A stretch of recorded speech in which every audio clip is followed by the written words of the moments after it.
Hi Aquarius! Welcome po sa ating channel at ito ay inyong daily gabay tarot reading for February 12, 2025. Please be reminded kung naka-resonate kayo, comment down. Kung hindi kayo naka-resonate, ibigay niyo po sa iba ka sa channel reading po ito. This is for you, Aquarius, ngayong February 12, 2025.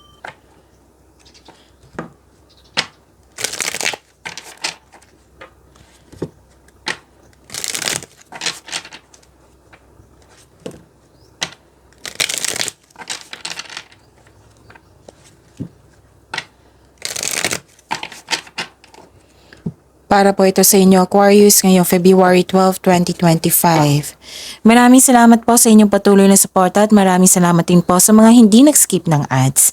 Gamitin ang reading na ito bilang gabay lamang. Sa mga hindi pa nag-subscribe, subscribe na po kayo at click bell notification para malaman nyo na may bago tayong video. Para sa mga gusto magpa-reading po, may lumabas dyan sa screen nyo ngayon. Panoorin nyo po, sundin ang instruction. Spirit's Guide, mga ganap po para kay Aquarius ngayong February 12, 2025. I need 3 cards po.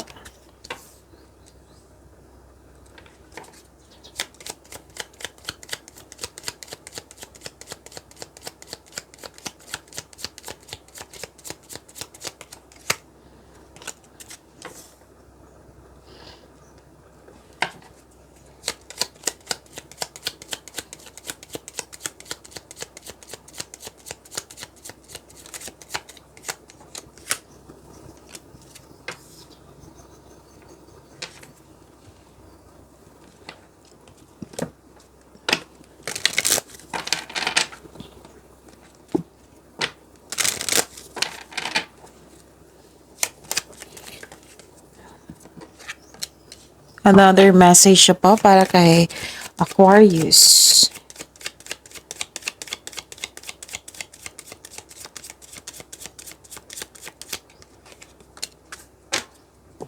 Okay, Aquarius, ngayong February 12, 2025, may nakita ako ditong parating na malaking pera. Or news or information po ito. Makakatanggap kayo niyan. At saka may nakita ko dito na nalaman mo yung totoong intensyon ng isang tao sa iyo. Nakita ko rin dito na may party, meeting, reunion, special event. Oo. At may nakita rin ako ditong may mensahe ang card niyo po dito, Aquarius, na take care of your health. Take care of your health. Tapos, nakita ko dito na pwedeng na-stress kayo kahapon, anxiety, nabibigatan, or hindi magandang pakiramdam mo, kahapon or the other day ha. Now, nagkaroon ng recovery. So, i-claim nyo po ito, Aquarius. Okay? At nakita ko rin dito na nagkaroon ng personal development and spiritual growth. Ang some of you nag-take time sa nature, nag-grounding, nag-meditate. And nakita ko rin dito na may grupo ng tao dito na buo ang suporta sa iyo. Okay, ang mensahe, step forward now and sing your song. There is power in finding your voice. Stand tall and proud, see the leadership role unfolding ahead of you. Spirit's Guide, ano po yung energy ni Aquarius ngayong February 12, 2025.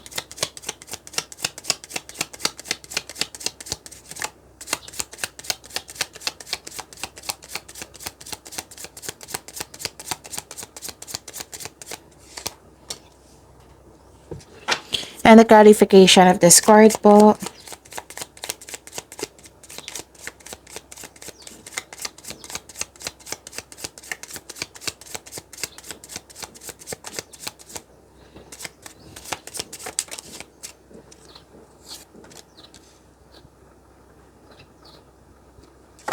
Okay. Kung may narinig kayo or may nakita kayong repeating message, meaning to say, pinupush ng cards niyan kasi ang lansan nyo, hindi pa binigyan ng atensyon. Na kung maaari din po, bigyan nyo po ng solusyon at aksyon. Remember, Aquarius, at the end of the day, alam mo na ikaw lang taong may kakayahan at responsable na gumawa ng sarili mong katotohanan at kinabukasan. So, ang ilan sa inyo dito nagpahinga, nagmuni-muni. Yes, may pagsisiyasat sa sarili. Nakaramdam ng pagod, wala kang pahinga, stress, anxiety. Lumabas siya dito ha, sa oracle cards nyo at dito rin sa inyong tarot card. Pwede rin na masakit yung pakiramdam mo pero lalaban pa rin. Nakikita ko dito yung nagpahinga ka. At nag-isip ng mabuti para makapaghanda at magpagaling. So this card asks you to relax, calm your mind, and reflect.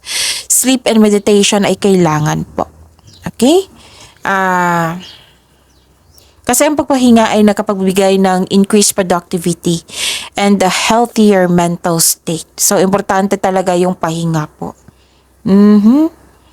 Yun. Kailangan nyo mag-relax ha, and calm your mind and reflect. Maaga matulog, tama yung tulog. Ilang oras ba dapat yung tulog sa adult? 8 to 9, I think. 8 to 9. Kasi sa alam ko, mas pagbata is 9 to 12 hours. So, yun. I-research nyo yan sa internet. Oo. Basta hindi ako sigurado pag adult. Basta ang eksakto talaga, 9. Para 7 to 9. Okay, so let's proceed. So, yun. Ang importante po ay magpahinga kayo. At nakikita ko dito, ang ganda po, Aquarius. Nakikita ko po dito na nagkaroon po ng wealth, family, and inheritance, completion of cycle. May matanggap kang mana, pension, retirement, o masaganang ani ng buhay. So, yun, nag-spend time ka rin sa family mo, nag-save ka ng money para sa iyo, nag-save ka ng money para sa kanila. Pwede din may tutulungan ka na isang tao para makamit niya yung layunin niya. Yung nag-iipon ka kasi may tulungan ka. May nakita kong ganyan. And some of you may posibilidad na bibili ng isang bagay na gusto nyo. Pwedeng property din ito. Okay? Pwedeng property, pwedeng isang bagay na gusto nyo. Tapos, nakita ko dito yung group of people na buo ang suporta sa iyo. Tapos, nakita ko dito na maghihingi ka ng payo sa mga elders, wisers, o sa mga taong nire-respeto mo. Okay, so yun. This is good. Ang ganda. Completion of cycle. Ang ganda po. Nasunod din yung gusto mo. Nakikita ko, nasunod yung gusto mo. Spirit Guide, Career and Money po ni Aquarius ngayong February 12, 2025. And the clarification of this card po.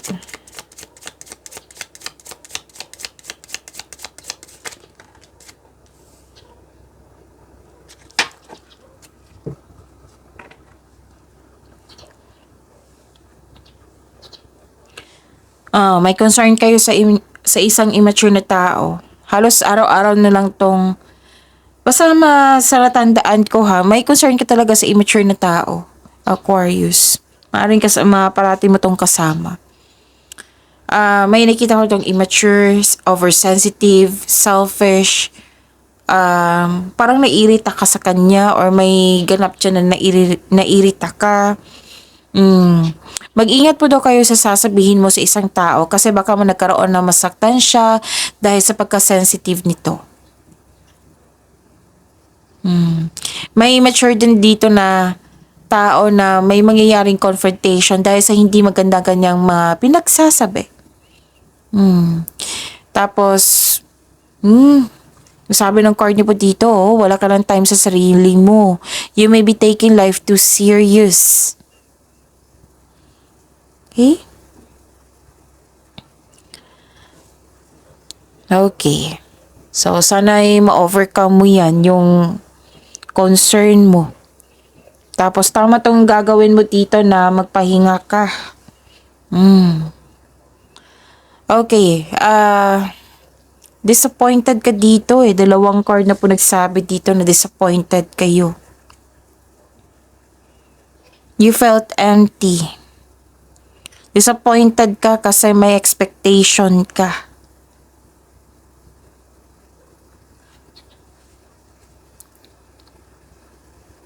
Okay.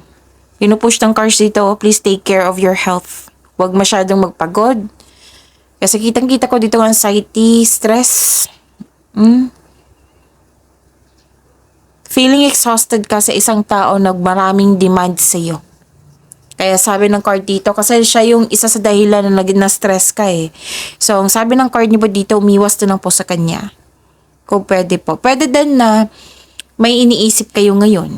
Oo, may iniisip kayo ngayon na naalala nyo na nag-invest ka sa time and effort sa regarding sa career and money or sa isang tao na akala mo yun na pero hindi pala. Akala mo totoo siya sa'yo pero hindi pala. So, disappointed ka. Kaya ka hindi ka madaling mag-trust, magbigay ng trust. Kasi sa mga nangyari sa nakaraan. So, yun.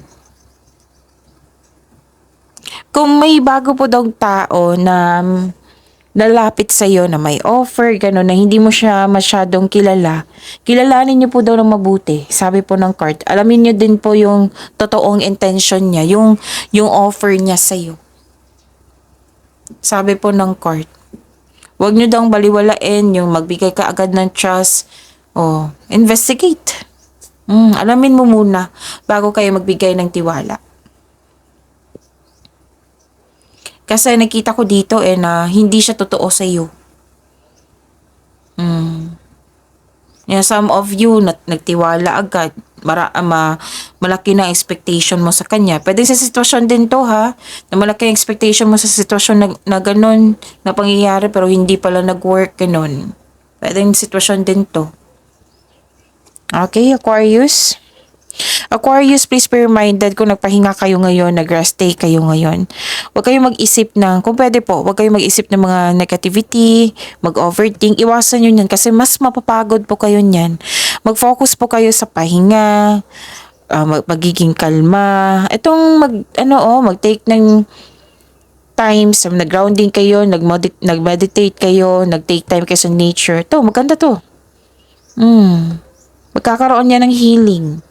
Basta piliin nyo magkaroon ng tamang pahinga.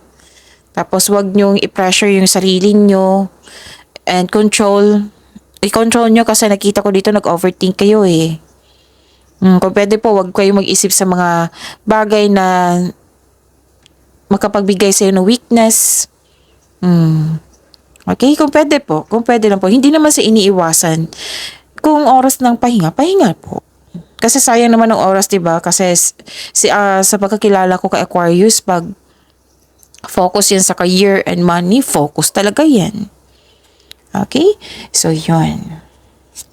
Spirit guide. Love life po ito. Self-love, partnership, and romance ni Aquarius. Ngayong February 12, 2025.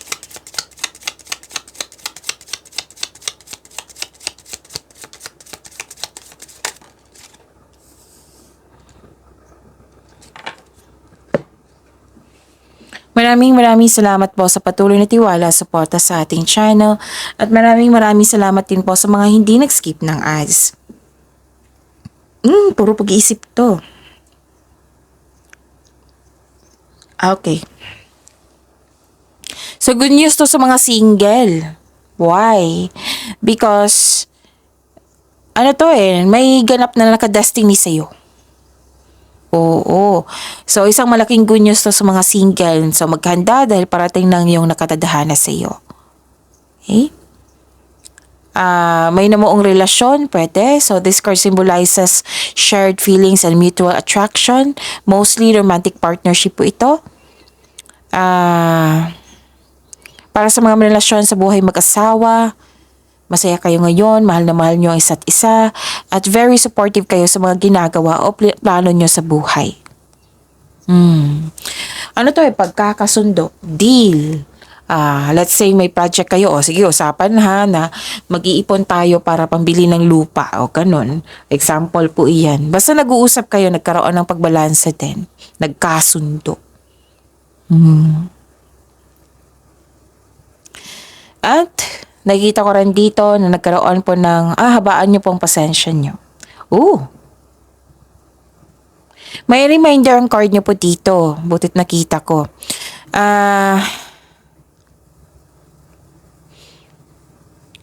Kung may offer sa inyo, di ba lumabas siya sa career and money? Lumabas din siya dito.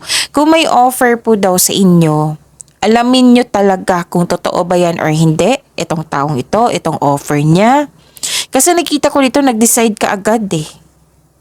Oh, sa kanyang offer sa iyo. Pero then, like for example, itong manliligaw na ito, na inaccept mo siya agad, na hindi mo pa siya lubusang kilala. Kilalanin niyo muna. Okay? Kilalanin niyo muna. Sabi po ng card, huwag basta-basta pumasok. Kilalanin niyo muna kung swak ba kayo, komportable ka ba, baka may hindi ka gusto na gusto niya, ganun. Kung, basta pagbalanse po. Kasi nakita ko dito na some of you na nagsisisi. Whether single man ito ha, whether sa mga relasyon dito sa buhay mag-asawa. Basta may natanggap kayo dito na nagsisisi kayo kasi niloko daw kayo. Ganun. Naloko daw kayo. Kailangan yung mahaba-habaan yung pasensya nyo. Sa isang tao, pwede. May ganap dito o may gusto kang kunin, oo. Tapos tinanggap mo agad na hindi mo pinag-isipan ng mabuti. Pwedeng bagay to, pwedeng isang tao. So, pag-isipan niyo po daw mabuti kasi nakita ko dito nagsisisi.